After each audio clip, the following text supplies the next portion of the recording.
What you say is what you get.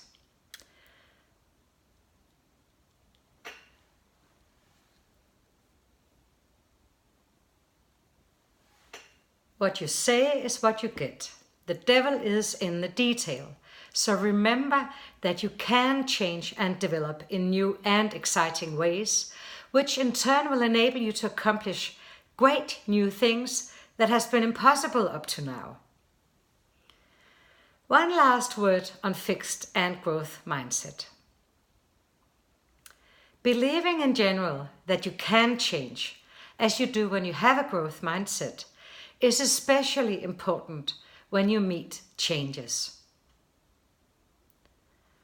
Because when you can accept that you don't have the ability yet, and that it's fine to make mistakes along the way because you love to learn, then it's not so frightening to be in new situations. The problem with having a fixed mindset is, apart from not learning and growing, is that it tends to backfire when we're faced with something unfamiliar, new, or difficult. When we're faced with something new, we quickly begin to feel that we don't know what we're doing, of course. The combination of a fixed mindset and a lack of ability will then easily create a lot of anxiety. Because since a person with a fixed mindset believes that he can't change, he then wants to prove that he is good and all the time. Because if he doesn't seem good, he will easily let himself down by not feeling so clever as he thought or hoped that he was.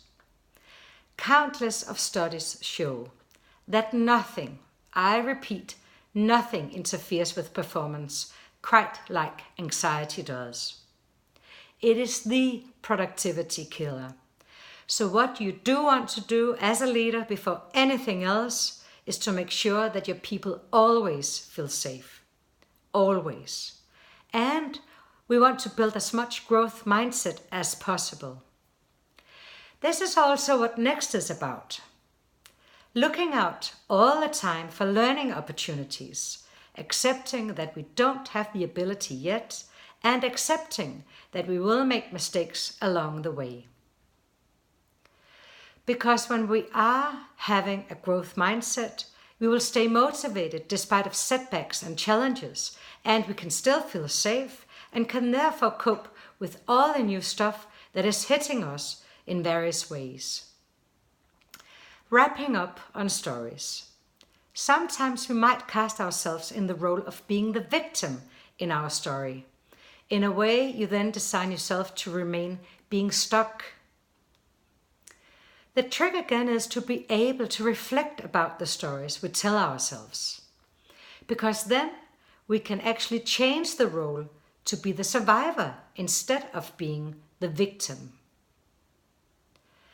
When we see ourselves as the survivor, we are able to recognize the pain of our past and then move on forward, taking control of our future. So when you want to change your life, begin paying special attention to your stories.